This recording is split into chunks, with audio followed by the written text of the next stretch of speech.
welcome to this podcast. I'm so interested to hear what you might like to share with us, with the listeners, about your thoughts, your experiences about birth, anything at all. I've heard you mention you have a blog. Perhaps you could tell us something about where your blog is and what you've written and the reactions. Hi, Paul. Thank you so much for having me on your podcast. It's always wonderful to chat with you, and there's so many things that we share in common, so it's always a pleasure to talk to you. My blog is called wildishwonder.com, and I started it as a little project when my first daughter was very little.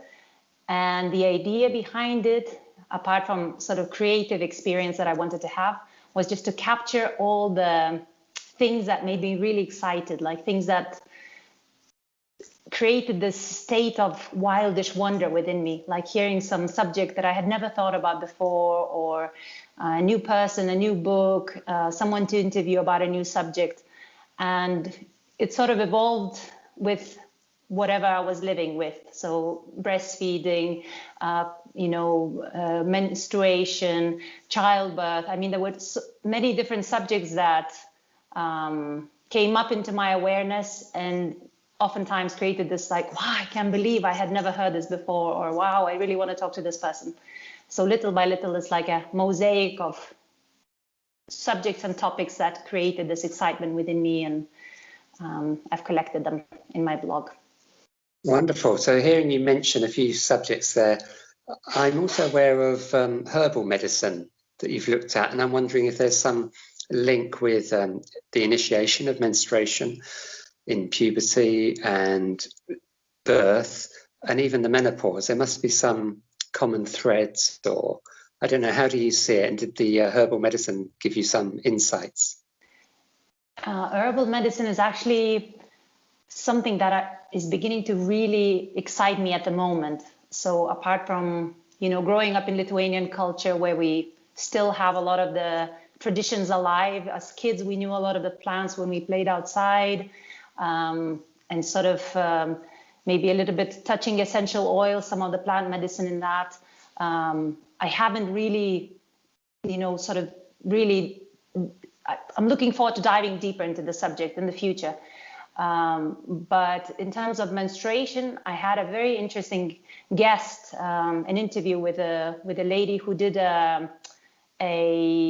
it was a conversation about conscious menstruation. It was this idea about planning our time. As women, we have our rhythm and how we move through these sort of times of the year in a way. Each month, it's sort of a cycle from moving from winter to spring to summer to autumn, week by week, and how to plan our energy. So maybe if you have an important meeting, don't plan it the week when you're supposed to have your period, or the week before that, because the best week for something that you're trying to maybe say a sales pitch or something really exciting, an exciting presentation, the best thing to do that is perhaps during the week of your ovulation, So she had a lot of really interesting ideas around that.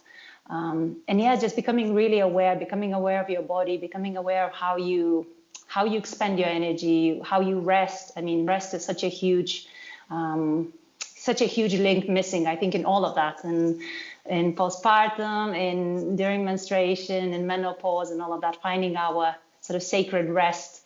But herbal medicine is an interesting subject as well. So that one word, how, we might talk about some ideas like women could rest more, and many people listening to this will think, how can I do it? Because we live busy lives. I agree with you. Self-compassion is the most important thing. In fact, mothers who care for themselves can more effectively care for their babies and their children. So having that self-compassion, having the rest. But how do you manage? You've got two young ones. What ages are they, and how do you find time? For me, Paul, this is a very important subject. I have two daughters. One is 5 and one is 1-year-old. So it's a very busy time for both of them, and constant running around because the 1-year-old is now running. And for postpartum, I can tell you that both times after both pregnancies, it was so clear for me that it was something that we had to plan, no less than planning everything that we planned for the birth. Both of my daughters were born at home, so there was a lot of preparation and planning that went into that.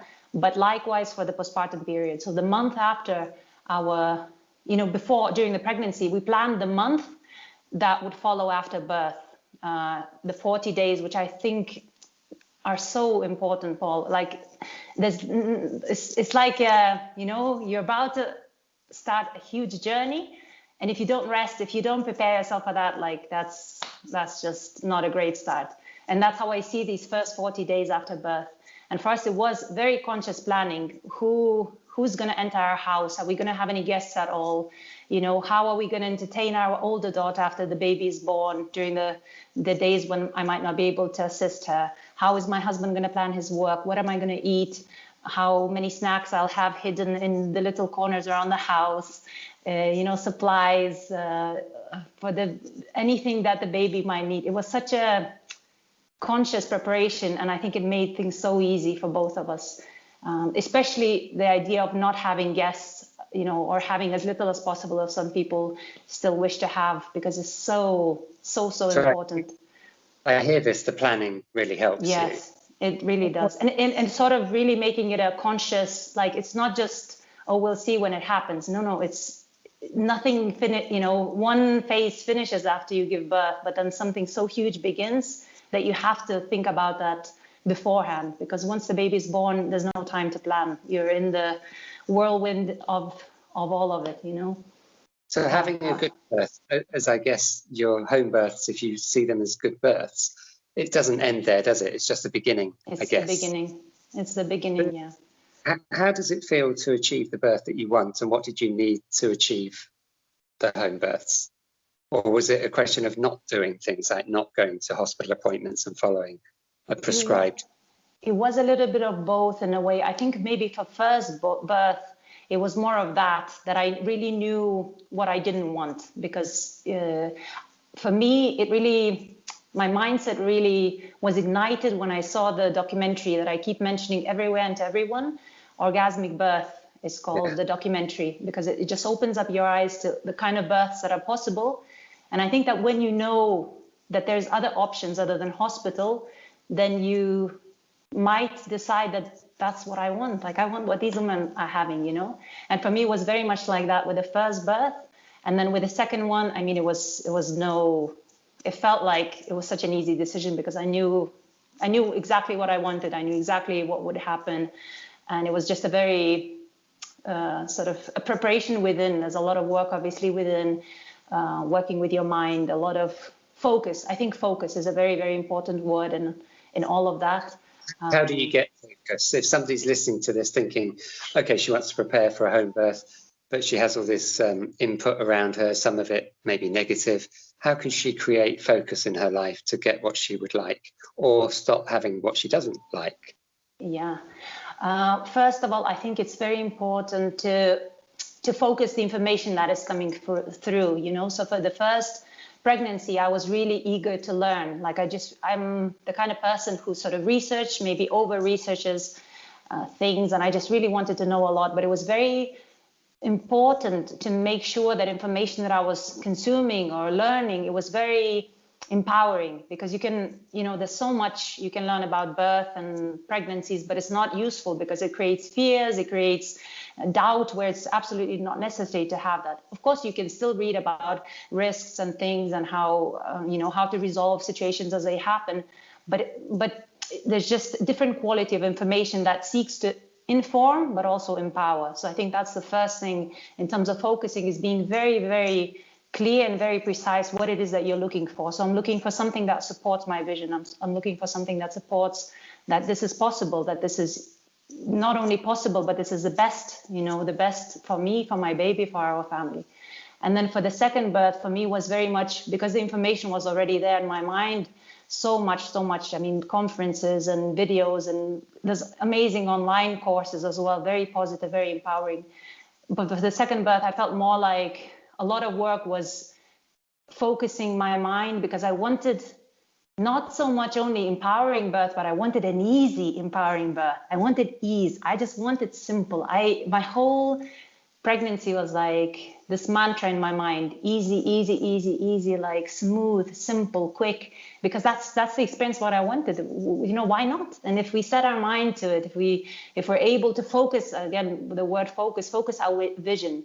So whenever some doubts or fears arise about, oh, it's going to happen like this or something else, well, that's fine. Acknowledging those, maybe working with them through journaling or whatever is the work that helps each one of us, and then refocusing your mind to, well, no, but I see this moment when I'm holding my baby in my arms, and it's all fine and it's all worked out, and focusing the team as well, who you work with. So of what you want, and Yes. can you apply that to life? Of course. You continue to journal now, even after the birth. All the time, Paul, for many years. Yeah, it's a very important practice. It's journaling to you. Is it writing things down or cutting things out, or how is it? It's a lot of different things. I play with collages, I play with letters, I write letters, I do release, sort of, writing down fears or things that no longer serve me and burning them every month as a little practice. I do sometimes writing also when things feel really, really good. So like, creating this like amazing energy around yourself, like gratitude, or making lists on things that I'm appreciating, or sometimes if a situation arises that I feel very uncomfortable around, is a really great exercise to sort of start with, okay, I am here, I'm uncomfortable. Let's say I'm about to go to see a dentist, and you start with, okay, I'm uncomfortable, I'm a bit scared, or I don't like the sensation of whatever, discomfort physically, and then you begin to write slowly statements that sort of bridge you to the state that you would like to feel. So you'll say, well, I am doing what I need to do. The dentist is very gentle, or I think it's all going to be all right, or, I have to do this procedure because whatever. And so sort of lifting yourself out of that discomfort that you might feel mentally or emotionally or whatever. So yeah, journaling is a very important tool. That's interesting to hear you answer that. And for myself, I have a saying: it's good to be comfortable being uncomfortable, because uncomfortable things will happen in life. And if we can just hold the space. So I wonder if what you're describing, I think journaling sounds fantastically creative, therapeutic. As you said, you're letting go of some things by burning perhaps letters that you might write, or poems, or anything. And you're being very creative, cutting out, sticking. It's a very simple-ish thing to do, but I'm just acknowledging you doing the journaling and supporting what a wonderful thing it is. And how was it for your husband? Did he need to do anything, or does the man just have that does he have calmness and trust, or did he need persuading for anything? Because I know some partners are more concerned about home birth. They don't always realize it's actually safer. I think if a husband has sort of this trust towards the woman that whatever she is choosing is what this team of baby mom are choosing, then it becomes so much easier, because the partner ultimately, of course, his energy matters, his fears matter, because if someone who's very fearful around you or having a lot of doubts, then obviously they need to do a lot of work as well alongside the woman. And yet, let's see, this fear that you have, is it arising because your mom had a difficult birth, with you, or is it because you're scared of, just working through the fears and finding solutions with them. I was I don't want to say lucky, because lucky to me is just not the right word, because when you prepare yourself, it's not luck, it's like very, very lucky, conscious. Right. Yeah, a right man who's very focused as well. And I think he was very good at just sort of trusting and being very present, but also very not distracted by anything, by noise, by doubts of others. He was very clear that what I'm choosing is because I must have my innate, my intuition, my guidance telling me that this is the right path. We had a team of birth midwives in the first birth, 2, and the same 2 ladies came in the second birth. And for him, that was a great source of comfort, because here were two women extremely experienced in birth, so they would know what was happening. And with that, I think for him was, and then obviously being informed and going to meetings perhaps before, getting to really know these people, because birth is no different than having sex with someone, or it's a very intimate moment. So I think having people who come to your birth, it's a wonderful feeling when you know them, because it's like I say that we can establish trust in one glance in somebody's eyes, and you can be there for them. However, it's much deeper the longer we've known them. Like an intimate relationship, when you've hugged somebody once, it might be wonderful. When it's 100 or 1,000 times, you've probably gotten deeper each time. So that trust is deeper. And I'm interested in where you gave birth and what it would have been like if you had given birth in your country of origin. And is it the genes? Your sister also had a home. So is it, what's made you both so positive to choose positive husbands, positive life, positive birth? And somebody out there thinking, well, I've got some challenges. How is it? Because you came from probably a challenging country. Lithuania, I've been there, it's not so easy. Yeah, I mean, it's a bit sometimes tricky to talk about what would happen had it happened. Like, I don't know what would have happened in Lithuania, because Paul, that Lithuania is not necessarily a very home birth friendly country, at least up until very recently. It wasn't even an option for most women. But I think there's a certain, perhaps growing up there, that I think there's a certain impulse to question things. Perhaps maybe that's what has led to a lot of my discoveries in life, that we grew up in Soviet Union, where a lot of information, a lot of propaganda, you might want to call it, was presented as if this is the ultimate fact, and this is how life is, and this is where we are. And even as a kid, I could sense that oftentimes, like, I have a very strong radar within my body of, like, I don't think that's how it is. I don't think I'm being revealed the full truth about any particular subject, or this person who's sharing something, something doesn't quite resonate with me. And therefore, when it came to this experience of understanding the world of birth, it felt very strong for me, for these intuitive tentacles, that something wasn't right with the story being told in hospitals, that maybe it works for some women, but there was ultimately a lot of stories that weren't what I wanted to experience. And, everything from the preparation for birth, the procedures, the many outcomes, the over inflated cesarean rates, how babies were being handled immediately after birth. It just intuitively for me did not resonate with how I wanted to experience this process.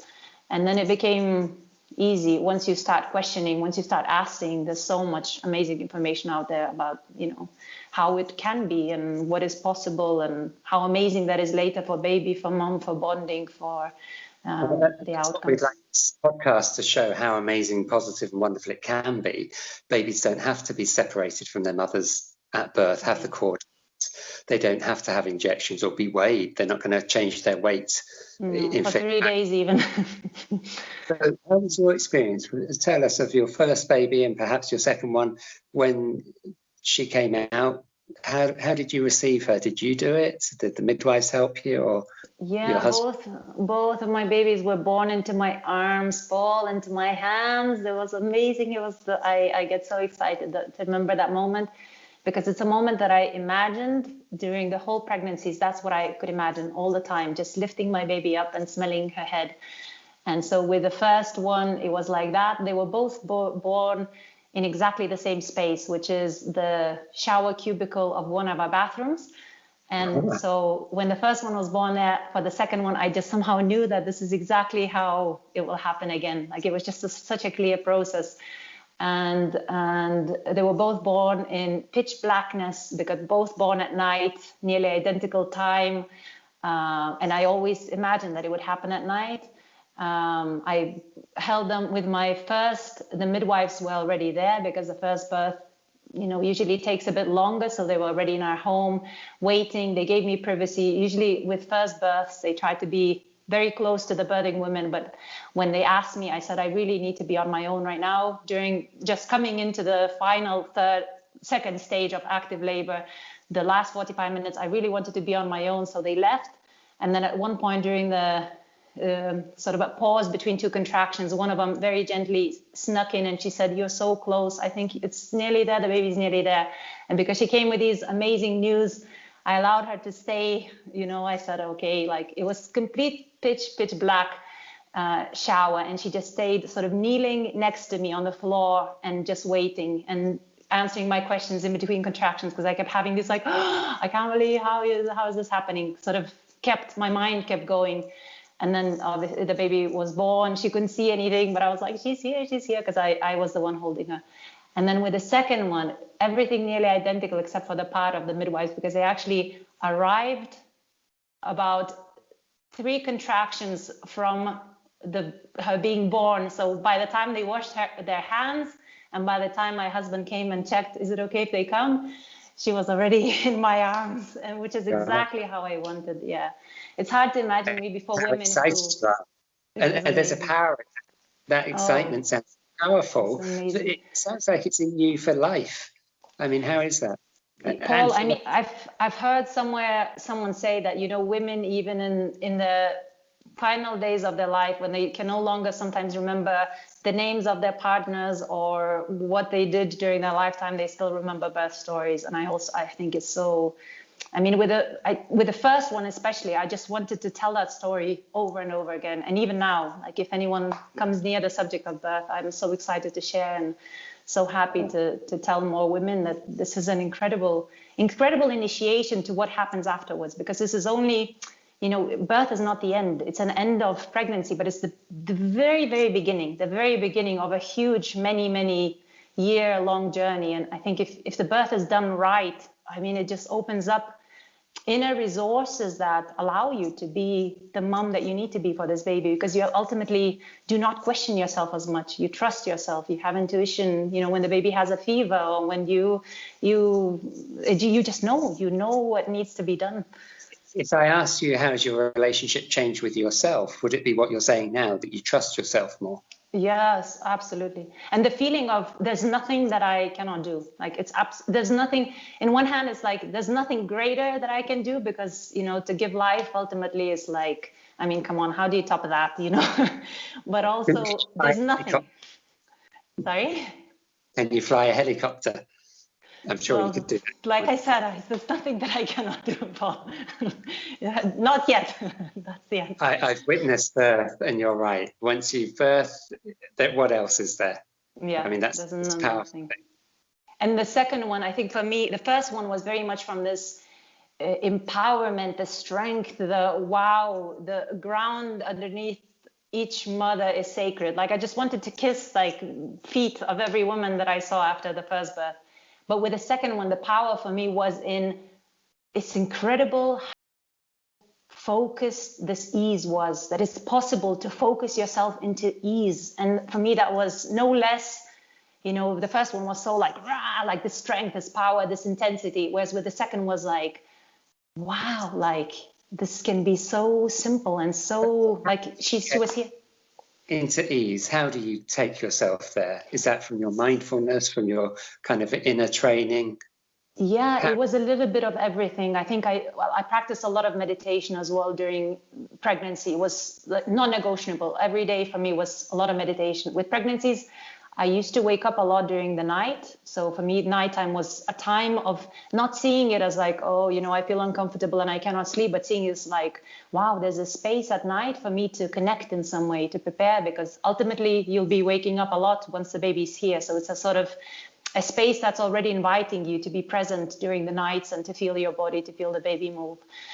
So meditation, I practice cold showers, because for me that was, even if it's 30 seconds or a minute, it's the length of a contraction. So if you can focus into discomfort in 1 minute, it's already a preparation to what is to come. So you just, there was an amazing interview that I heard with Amber Hartnell, who is the woman who appears in Orgasmic Birth as she's featured as someone who ends up having 3 orgasms, like full, intense, ecstatic birth. And she shared something so profound in one of her interviews. She talks about how pain is is basically it's trapped energy. So it means that it's not the body is blocking something, or we with our mind are blocking something. And she talks about how to just go into the very center wherever the sensation is most intense, going there and just breathing ease and sort of seeing it dissolve and sending light,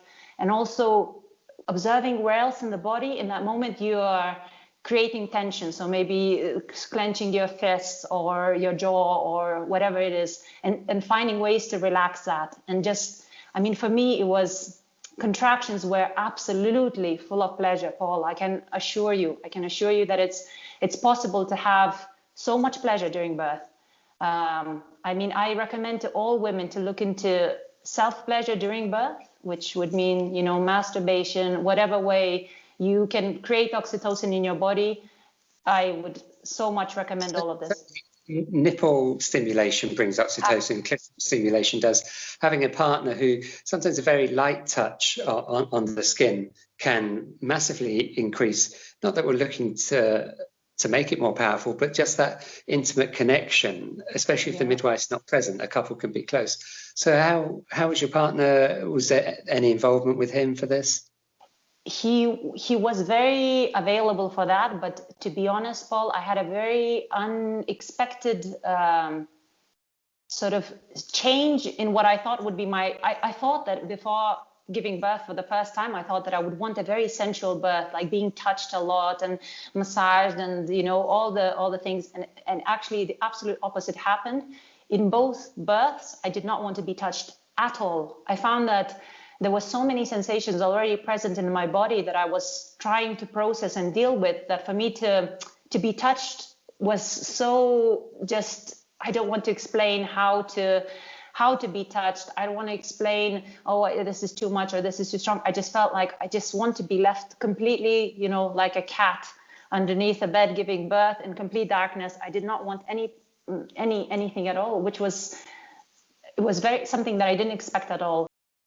For example, before both births, I had orgasm, as in self-created self-pleasure session, because I think that helped to create a lot of beautiful lubrication in the body, a lot of engorgement, you know, a lot of just preparing for pleasure, preparing for sensations. And then with the second birth, actually between the contractions, I masturbated, and it allowed me to focus as well. It was this sort of rhythm between going from intensity to pleasure, from intensity to pleasure. It was amazing. I mean, I am amazed why this is not something that we just, you know, do like in all births. And I mean, I understand in hospital setting is probably more complicated, something like that, but I would definitely recommend women to just, let's take this taboo off of this subject. We have a culture, often certain countries, the Germanic and English and Irish and other countries,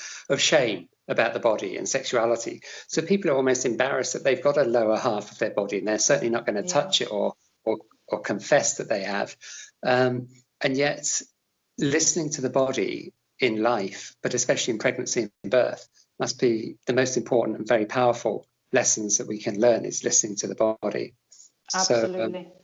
I would say, sit down during the pregnancy. For every woman, another highly recommended thing that helped me is sitting down with a mirror for an actual little session of hello, like meeting your vulva, having a look at it's a place of youth, a gateway for this new life for the baby. And for me, exactly that, working through this discomfort of what it looks like, of what it, what color it is, or what, all of it, just to understand that this is a very natural part of my body, that unless I am able to connect with it in the way that, I am grateful that this is the way that my body is able to allow my baby to live, you cannot create that connection in the moment of birth. And I think it's so important to, as a preparation, to just sit, to do self-massage, to do a session where you truly enjoy this incredible magical body part, and you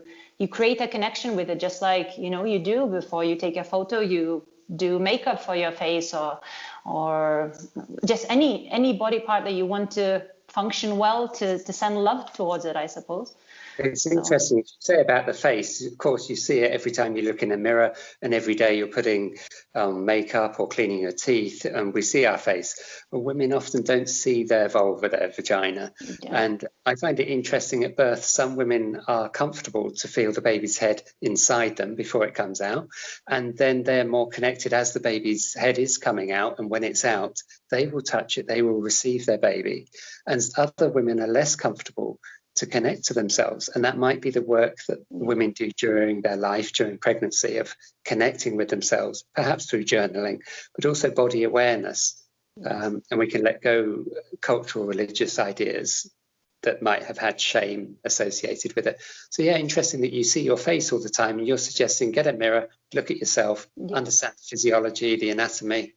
Even with clean hands in the shower setting, for me, for example, it was helpful during pregnancy to feel what the opening to the uterus feels like. So when you are dilating, you feel the difference. There's absolutely no need, unless you choose and you want that, there's absolutely no need for anyone to check how far you're dilated, because if you're aware of how it feels like within your body, and again, with clean hands in a shower setting, not hurting yourself, very, very gentle, but to understand that, that you can feel these changes yourself. So whenever there was no need for me for the second birth. For the first birth, at one point, the midwives, with my permission, checked that. And for me, that was one of the most discomfortable moments in birth, because I had to lie down on my back, which was not something that I wanted to do at all.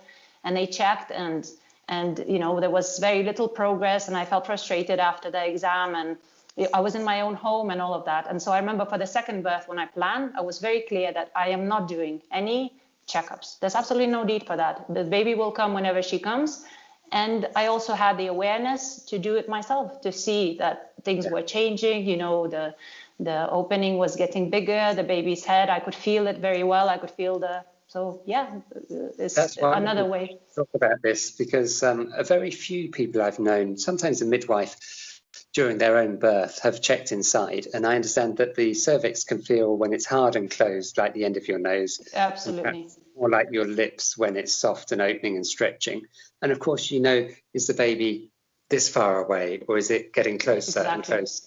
And sometimes it's very encouraging when the partner, the husband or whoever the partner is, sees, the labia parting and you can see the head beginning to come. Sometimes it creates some excitement, but I hope it doesn't create the cheerleading effect where people start being very vocal. When a woman is instinctive, she doesn't need to hear all these things. Yeah. But self-checking sounds like a good encouragement to hear that from you. Yeah. If someone feels comfortable and they feel like it's something that, why not? But as a midwife, I want to, and maybe even more so being a man, I always ask much more about permission to touch a woman. I don't assume permission.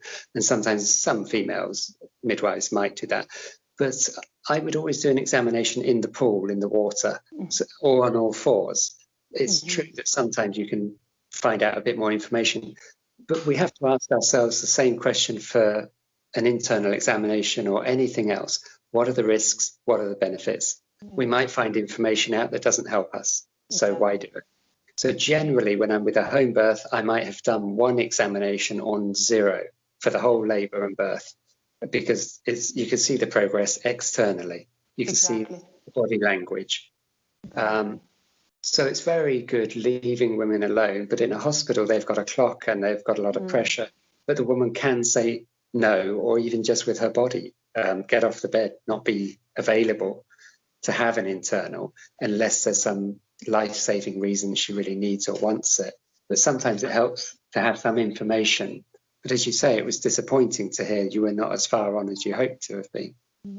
I guess it's all, exactly. Not making it a default. So of course, everything is helpful. Sometimes, cesarean is the absolute thing that needs to happen, but not making that a default or a normal story that, well, this is just what happens. Like, well, let's understand how, sometimes things can go wrong, or what caused, maybe too many exams are causing the woman to feel stressed, and therefore the birth is slowing down, or whatever it might be the case. So I think it's about, everything is okay once it happens. Every story matters. Every story is important. Every mama is an amazing warrior, an amazing, each story is important equally. But I always would like to not normalize things that don't have to be normal. That doesn't have to be the norm, that someone gets checked or interrupted 1,000 times.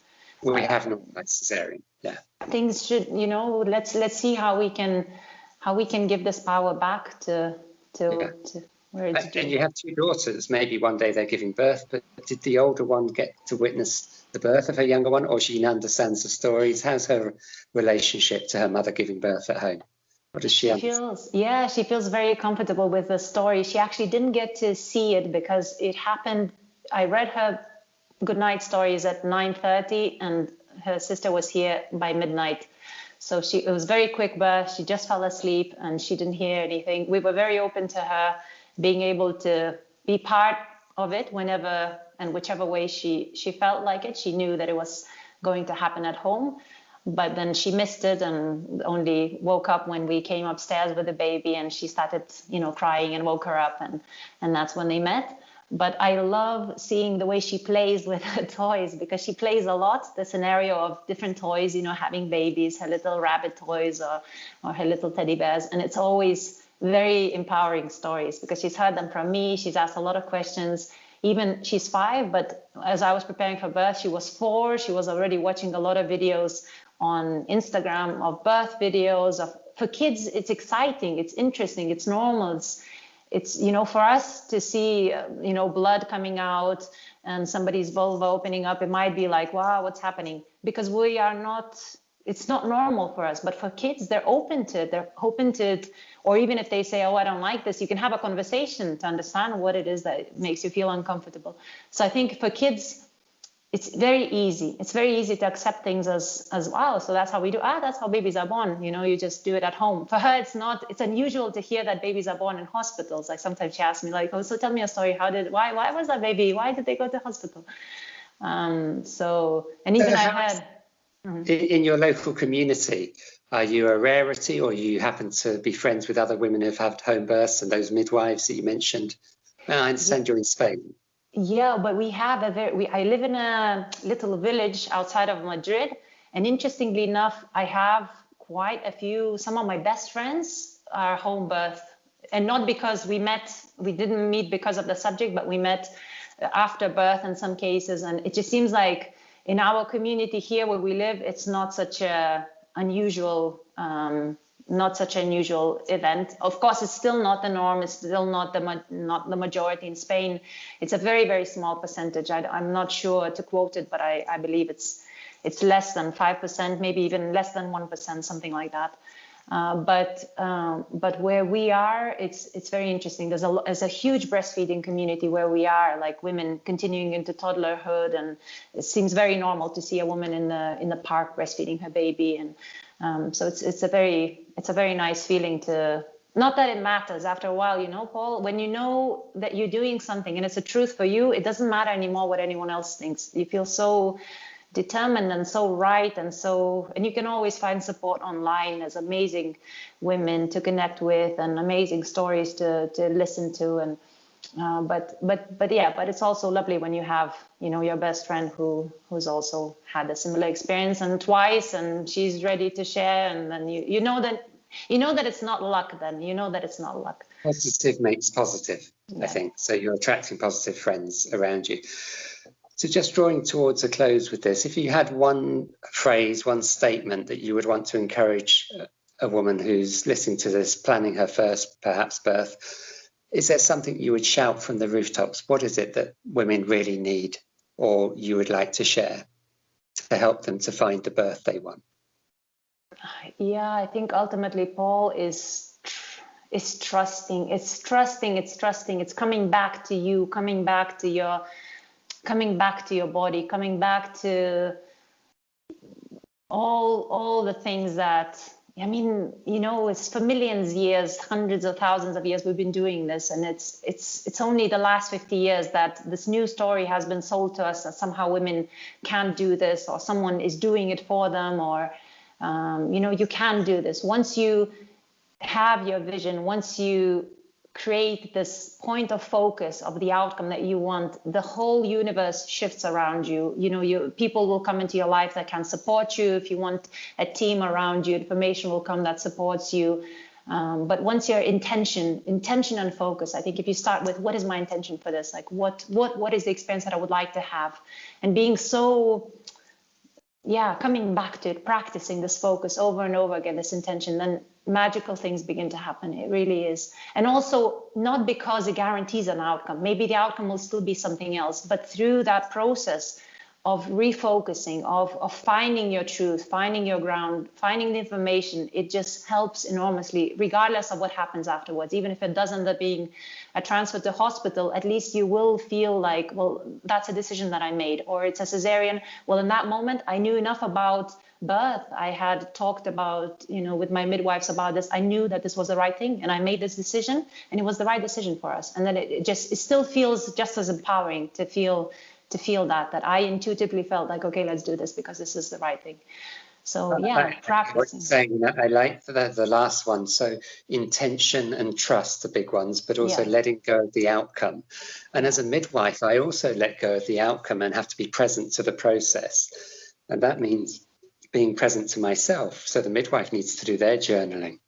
Yeah. To be with themselves so they can be with the woman. And we don't need to be too close to the woman, but if we're holding a space and we are having complicated negative thoughts going on and we're not sorting out our own stuff, we're probably going to project it, the same as parents do on our children. Yeah. So the more we're sorting ourselves out, we're never at the end of the rainbow, perhaps, or maybe we are, but we're on a journey. So that journey of awareness seems to come from, like you said, having intention, trusting, but there is some work to do. For me, the work can be simply, I would say, go for a walk every day. That's mental and physical exercise, or meditation in action. I agree. Whatever it is that helps you come to your body, find what's true to you, find what makes you feel this well-being, connecting with baby, you know, especially I think we have this, and again, a story, a belief that the baby somehow until, I don't know, they're 4 years old, the child, that you cannot, you know, that they're not intelligent or they don't understand what we're saying them. I think it starts from before we even conceive the baby. Let's invite them consciously. Let's start life like this. And throughout the pregnancy, connect all the time. Feel that energy. Feel what it feels like to have this being within you. Have conversations, whether it's through journaling, whether it's just sitting down, whether it's just placing your hand on your belly and saying hi. And because it is a team at the end of the day, it's these two energies, two beings that are co-creating the process. And the baby obviously follows the mom. So if he feels the mom is stressed, then the baby joins in the same energy. But I believe that also if mom feels empowered, even if the baby is beginning to feel stressed or mama can sort of, okay, we're doing this, like we can get through this, and you work with these energies in that way. I think it's a very different experience once you realize that it is co-creators. Very active passenger. Working as a team. Yeah. It's a co-creator. It's like it's two doing the work together, you know. So remembering even during birth. Teach you. I mean, I'm sure they teach you as children, but even inside you, do you feel your baby's teaching you to change position, to eat or drink? Absolutely. I believe even during birth, if there's a particularly difficult moment or there's some delay or there's some obstacle, is to actually for the woman to have a pause, even if or a decision, a medical intervention. Okay, we're going to have to move on to this step because it's not going to work like this. Well, then, like let's have even 2 minutes to say to this baby, look, I'm about to do this because this is what the options are, and because this hasn't happened, we have to proceed with this. Or I don't know what to do because things are not dilating quickly enough. Please, let's work with this together. Like it's an amazing feeling to sort of connect in that way and to move from that space of like we're doing this together. So I'll finish this. Listening to those words makes me think we can also invite the universe, like we would a baby, to work with us. And often we're working against things, using a lot of energy and resources. It's like we're fighting ourselves quite often. So instead of that, invite the universe or the baby or whoever it is we want help from. Let's invite people to work with us. Oh, exactly. And so much presence. If you invoke during birth, you can just say, like during the second birth, I had such a strong feeling of like any woman in my lineage who has given birth successfully, because I'm here, please come, like, please send your energy, please send your strength, please, any beings, whatever you believe in, whatever your support, maybe it's your dad in another city, that is just sending you happy thoughts. Like, let's just feel that energy here, palpable in the room. And I think wonderful that you bring that in. I feel almost embarrassed to say this, but I have sometimes reminded a woman, could be a young woman giving birth, imagine all the people that love you in your life. Yeah. Whether they're here or not, and that they're present and they're giving you their love. But even when I'm driving to a birth, I make a connection to the sky and say, I need some help. It's about the process, and it's beyond me. And sometimes I'm feeling or acknowledging their lineage, as you said, of the grandmothers, the aunties, all of those women's energy wishing this young woman to birth well. And there's a lot of power, a lot of love in that. And I think we've lost some of that in our material focused culture, but all of us are spiritual beings. We have a deep inner knowing. So good to hear you acknowledge that. So encouraging for others. It's a huge, beautiful, amazing spiritual initiation if some women want to experience it like that. I think with anything, every particle of this universe is as straightforward and banal or as sacred and as amazing as we choose to see it. So if you choose to see birth as a ceremony of life, of celebration, of a mystery, well, then that's what it will feel like, and that's what you'll experience. And let's finish with the quote, I think, from Einstein sums that up. We can see all of life either as a miracle or not as a miracle. Yeah, I like that. And I see miracles being born, and not the miracle of the baby, but the mother and the father also. I just see love. It's a great job to work with love.